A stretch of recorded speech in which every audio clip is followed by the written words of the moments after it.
Hello, ninth class. Hope you are doing well. So, today's topic is Golgi apparatus. Golgi apparatus is discovered by Camillo Golgi.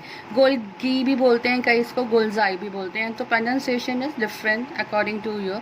गोल्जाई भी बोल सकते हैं और Golgi भी बोलते हैं कई लोग. तो अभी हम इसको गोल्जाई प्रोनाउंस करेंगे. तो इसको किसने डिस्कवर किया था? कैमिलो गोल्जाई ने डिस्कवर किया था 1898 में. ये कहाँ प्रेजेंट होते हैं? ये सभी यूकैरियोटिक सेल में प्रेजेंट होते हैं, but RBC red blood cells में नहीं होते, और मैच्योर स्पर्म सेल्स जो होती हैं मैमल्स की, उनमें ये एब्सेंट होते हैं. ये कॉम्पिटिटिव एग्जाम्स में आता है क्वेश्चन कि गोल्जाई apparatus कहाँ पे एब्सेंट होते हैं. तो कहाँ होते हैं? रेड ब्लड सेल्स में और स्पर्म्स में. और ये किसी भी प्रोकैरियोटिक सेल में नहीं मिलते. कहाँ पे मिलते हैं? अब इनकी पोजीशन क्या है? ये न्यूक्लियर मेम्ब्रेन के पास मिलते हैं. They are located near nuclear membrane. Plant cells में गोल्जाई कॉम्प्लेक्सेस छोटे छोटे होते हैं और पूरे साइटोप्लाज्म में डिसइंटीग्रेट होते हैं, फैले होते हैं, डिस्ट्रीब्यूटेड होते हैं. छोटे गोल्जाई सेक्यूल्स पूरी साइटोप्लाज्म में स्कैटर होते हैं, उन्हें बोलते हैं डिक्टियोसोम्स. प्लांट्स में क्या प्रेजेंट होता है? Dictyosomes. They are the short form of Golgi apparatus. अब ये बनते कहाँ पे हैं? ये RER रफ एंडोप्लाज्मिक रेटिकुलम से ओरिजिनेट्स होते हैं. अब बेसिक इनका स्ट्रक्चर इंपॉर्टेंट है आपको समझना, वो अभी हम करते हैं. स्ट्रक्चर देखिए, Golgi apparatus made up of the membrane bound vesicles. Vesicle मतलब ट्यूब जिनके चारों तरफ आउटर कवरिंग होती है. They are arrange approximately parallel to each other and give a stack like structure. Means जो वेसिकल्स हैं वो एक दूसरे के पैरेलल अरेंज हैं और वो एक स्टैक बना देती हैं. स्टैक मतलब हीप, ढेर बना देती हैं. That is known as cisternae. उस वेसिकल को जो मेम्ब्रेन बाउंड है और एक दूसरे के पैरेलल अरेंज हैं, उन्हें बोलते हैं सिस्टर्ने. ठीक है. So Golgi apparatus is a disc shaped organelle. Disc shaped organelle होता है जिसके अंदर बहुत सारी मेम्ब्रेन वेसिकल्स मतलब ट्यूब्स जो मेम्ब्रेन से सराउंडेड होती हैं, वो एक दूसरे के पैरेलल अरेंज होती हैं और एक स्टॉक बनाती हैं, और उन ट्यूब्स को क्या बोलते हैं? सिस्टर्ने बोलते हैं. ये जैसे ये एक दूसरे के पैरेलल अरेंज हैं और ये एक स्टॉक बना रही हैं, हीप, एक के ऊपर एक, एक के ऊपर एक, एक के ऊपर एक, ढेर बना रही हैं. तो इनको क्या बोलते हैं? सिस्टर्ने बोलते हैं. राइट. जो पेरिफेरल सिस्टर्ने होती हैं, पेरिफेरल में कुछ मैच्योर हो जाती हैं, उनमें से कुछ वेसिकल डे स्वोलन एनलार्ज हो जाती हैं पेरिफेरल एंड पर. पेरिफेरल एंड मतलब एंड वाले एंड पर वो एनलार्ज हो जाती हैं टू फॉर्म द वेसिकल. उनसे वेसिकल रिलीज होते हैं. तो अभी हम थोड़ा सा स्ट्रक्चर को अंडरस्टैंड करते हैं. गोल्जाई apparatus के दो पोल होते हैं. एक सिस पोल होता है, सिस पोल, और एक ट्रांस पोल होता है. राइट. ट्रांसपोल. तो जो सिस पोल होता है वो एंडोप्लाज्मिक रेटिकुलम के बहुत पास होता है. Two poles of Golgi apparatus. एक होता है सिस और एक होता है trans. As you can see in the diagram. Cis कहाँ पे है? ये वाला सिस है और ये वाला ऊपर वाला ट्रांस है. राइट.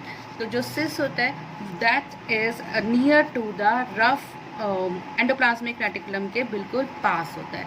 तो ये एंडोप्लाज्मिक रेटिकुलम से जितना भी मटेरियल आता है वो कौन रिसीव करता है? सिस पार्ट रिसीव करता है.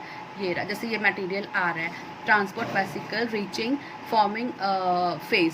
तो ये जो सिस फेस होती है इसको फॉर्मिंग फेस कहते हैं, क्योंकि ये वेसिकल्स को रिसीव करती है, मटेरियल को रिसीव करती है. ठीक है. कहाँ पे होती है? एंडोप्लाज्मिक रेटिकुलम के पास. एंडोप्लाज्मिक रेटिकुलम से जितना भी मटेरियल आएगा वो सिस फेस से रिसीव होगा, इसलिए इसको बोलते हैं receiving department. It is known as receiving department. Right. अब जो ट्रांसफेस होती है ये अब आगे मटेरियल को एक्सपोर्ट करती है. This is known as shipping department. Shipping department.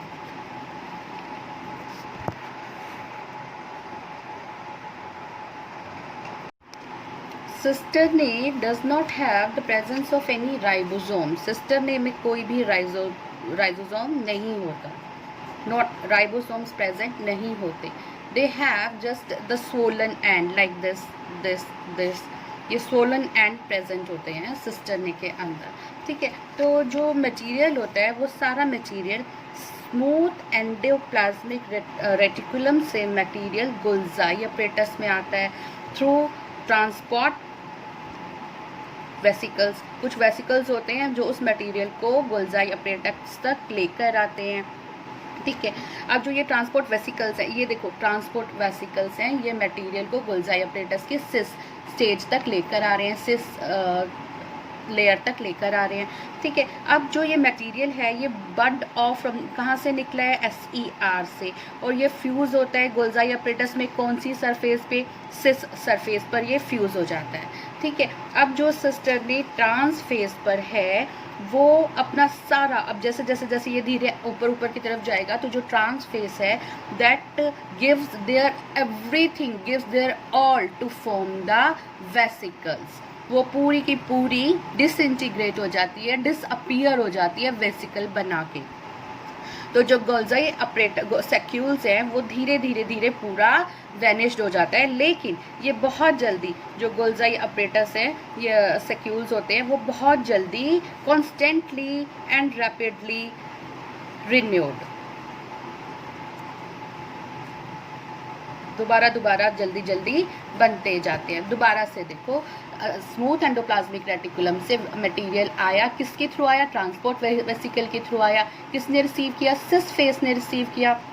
फिर ये डेवलप हुआ, ऊपर ट्रांसफेस की तरफ गया. ट्रांसफेस अपना पूरा सब कुछ give their all to the vesicles and disappear हो जाती है, और जो वेसिकल्स होते हैं वो डिस्चार्ज हो जाते हैं.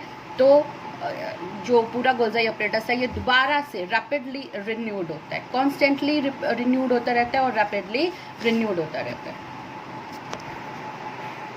Now the function of Golgi apparatus. Golgi apparatus का काम क्या होता है, movers and earth and movers का जो काम होता है, पैकेजिंग करते हैं. सबसे पहले क्या करते हैं, जो भी SCR से एंडोप्लाज्मिक रेटिकुलम से मटेरियल आता है उनको स्टोर करता है, मॉडिफाई करता है, पैक करता है और फिर ट्रांसपोर्ट करता है. It helps in packaging of material, it helps in transporting of the material. Second, it helps in the synthesis of cell wall, plasma membrane and lysosome. Lysosome suicidal bag होता है, उसकी formation में कौन help करता है, Golgi apparatus. ये question आता है, लाइजोसोम का फॉर्मेशन कौन करता है, Golgi apparatus. Further it helps in making complex sugar from simple sugar. Simple sugar को एग्रीगेट करता है, कंबाइन करता है और कॉम्प्लेक्स शुगर में कन्वर्ट करता है.